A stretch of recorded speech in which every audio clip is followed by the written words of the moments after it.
Саламатсыздар, құрметті тыңдаушылар. Біз қазір Алтын Орда бұл клиника Абдувалиев, старый Бойдақта жайғасқан. Это профессор Абдувалиев. Бүгінгі біздің темамыз бас ауыру. Бас ауыру – это очень большая проблема. Оны бас ауырған адам біледі. Енді адамның дені сау болу керек, жер ауырмау керек қой, бірақ бас ауыру – это очень большая тема. Большая тема болғанда бізге келеді ғой аурулар. Бір күнде 5-6 аналген ішеді да. Потому что азанда екеуі, әбітте екеуі, кешке екеуі. Осы полный лекарственный зависимый болып келген адамдар келеді бізге бас ауруынан. Енді бас аурудың классификациясы бойынша, әзіргі не бойынша, литературный данный бойынша 420-дан артық түрі бар екен бас аурудың. 420-дан артық түрі бар екен. Енді есептей беріңіз, қанша бас ауру көп, себебі көп та оның. Соңғы енді грубый себептерімізді айтып өтеміз қазір, и бір главныйына тоқтаймыз. Енді бас ауырған кезде бастың классификациясы бойынша адамның басының алды жағы ауыруы мүмкін, арқа жағы ауыруы мүмкін, жан жағы ауыруы мүмкін, төбе жағы ауыруы мүмкін. Осы бойынша классификация етсе болады.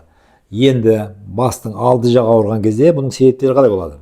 Бірінші себеп тістен болуы мүмкін, екінші себеп гаймориттен болуы мүмкін, үшінші себеп суықтаудан болуы мүмкін, төртінші себеп невралгия тройничный нерва деген бар.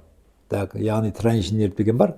Оның ауру өте қатты болады ол. Адамның бір жағынан ұстайды, бастың именно алды жағына ауру береді былай.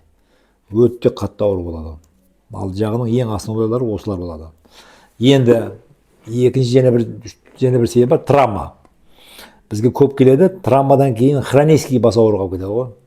Бұл өте ауыр. Бұны түзетуге қиын аурудың бірі есептеледі. Постоянный бас ауырайды. Шаршаса ауырайды, настроениесі болмай қалса ауырайды, тамақ жемей қалса ауырайды. Это хронический головная боль после черепно-мозговой травмы. Бізге ол ауруламанда көп келеді. Енді бастың боковой ауруы, боковой ауруының ең бір себебі ол құлақтан болады. Когда құлақта воспаление болатын болса, бастың басына қарай береді ауру. Здесь тоже нерв, затылычный нерв болуы мүмкін, остеохондроз болуы мүмкін. Остеохондроз деген нервтер сығылған кезде бастың жармысына береді ауру. Енді бастың арқасындағы ауру. Бастың арқасындағы ауру, это атынан тоже затылычный нерв деген нерв бар бұл жерде, сол арқылы беруі мүмкін. Потом давлениеге байланысты көп болады, бұл ауру арқада болады. Яғни давление, если түсіп кетсе, бастың арқасы ауырайды, давление шығып кетсе, бастың алды ауырайды. Если давление түсіп кетсе, боль будет такой ноющий боль, яғни ұстап тұратын болады. Егер көтеріліп кетсе, пульсирующий боль, адамның пешенесі пульсирующий боль болады. Осындай классификацияға бөлінсе болады бастың ауруын. Енді бұлардың ішінде біз бүгін тоқтап өтетініміз мигрен деген ауру бар. Енді барлығының айта беретін болса, оның несі көп, лечениясы көп, оны целый сағат лекция оқу керек. Соның ішінде біз бүгін тоқталып өтеміз мигренге. Мигрен деген қалай ауру? Мигрен деген әсіресе әйелдерде көп болады бұл ауру. И оның себептері өте көп. Мигренде қалай болады? Мигрен болған адам басының жармысы ауырайды ғой. Бір ауырғанда 2 күн ауырайды, 3 күн ауырайды, жатып қалады, кейін автоматически өзі қойып жібереді. Бір айда 2-3 рет қайталауы мүмкін. Енді ол мигреннің себебі двойной себеп. Бірінші себеп европейский подход бар, екіншісі біздің восточный медицинаның подходы бар. Восточный медицинаның подходы бойынша мигреннің келіп шығу себебі основном желудочно-кишечный тракт. Печень менен желчный пузырьмен екеуімен байланысты болады. И нерв системасы үшеуі. Ең главный, когда желчный пузырь, печень толған кезде адамда приступ басталар екен да. Мигрен.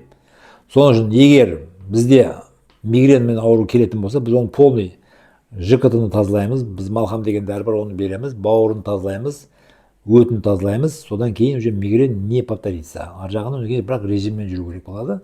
Міжазына қарап диета ұстау керек болады. Салауатты тұрмыс салтын алып бару керек болады. Одан кейін духовный состояниесін қарау керек болады. Духовный состояние деген не? Біз айттық, Ибн Синаның 4 қағидасы бар дедік. Бірінші Аллаға сену қағидасы, екінші мижаз теориясы, үшінші салауатты тұрмыс салты, төртінші духовный состояние. Духовный состояние дегені адамның көңіліне де көп байланысты. Біреулер болады, мысалы үшін қызының проблемасы, балаларының проблемасы, үйінде біреу ауырған болады, біреу қайтыс болған болады. сол состояние обязательно басқа ауру береді. Бас ауруды фактически оның көңілі ішінде болады да, ішінде. Себебі внутренний духовный состояние. Соған қарау керек та. Кеше біреу кепті бізге, постоянно бас ауырайды. Өзі школьный директор. Фактически күйеуі бір жыл алдын қайтыс болған, бір жылдан кейін постоянно бас ауырайды. Неге ауырайды? Басы ауырған себебі именно жаңағы күйеуімен қалын тұрған енді олар. Еш ұрыспағанбыз дейді. Күйеуінің есіне келген кезде сразу бас ұстайды деген да. Так, енді егер көңілі жақсы болып отвлекаться қылса, бас қойып жібереді. Оның несін тауып керек, оның именно душевный состояниесін лечение қылу керек. Соның үшін бастың ауруының өте себептері көп. Біз бас ауруға қараймыз біздің центрде. Әрқайсысында өзінің особый метод емдері бар. Мысалы үшін гайморит болатын болса, біз гайморитті без операция специально қойылатын дәрілеріміз бар. Гайморитті түсіреміз без операция, бізді емделеді. Так, енді жаңағыда айтқан мигрен болатын болса, тоже особый методикаларымыз бар. Сол бойынша емдейміз. Так, біз ләжі барынша лекарстваны аз істетуге әрекет жасаймыз. Бізде ең главный адам ауырсаң дейді бірінші өзіңнің не дейді, жейтін тамағыңа қара дейді. Одан қалса жүріс тұрысыңды турла дейді. Одан қалса лекарство іш дейді. Бізде бас ауырған қалай? Бас ауырған тек қана лекарстваны ұра береді ғой былай. Енді бас ауырғаннан кейін, конечно, больно же. Кешқұрын бас ауырады, ұйықтай алмайды, басын сығып пайда болады дейді. Одан кейін аналгинді ішеді, одан кейін демдірол ішеді, ақыры кетанал ішеді, соны аспирин ішеді, соны айтып бірнәрсе ұйықтайды. Соның үшін бас аурудың алдын алу керек. Енді бас ауырған кезде обязательно диагностика қылу керек. Без диагностики лечить никак нельзя. Бастың себептері бастың өзінің ішінен болған болуы мүмкін, жаңа айтып жатқан гаймориттер, опухольдар болып қалуы мүмкін. Соның үшін обязательно томографиядан өткізу керек бірінші, анализдерін бәрін алу керек болады екінші. Точный диагноз қойып болғаннан кейін, одан кейін емге кірісу керек. И ішкі органдардың бәрінің состояниесін білу керек. Айттық қой жаңында біз.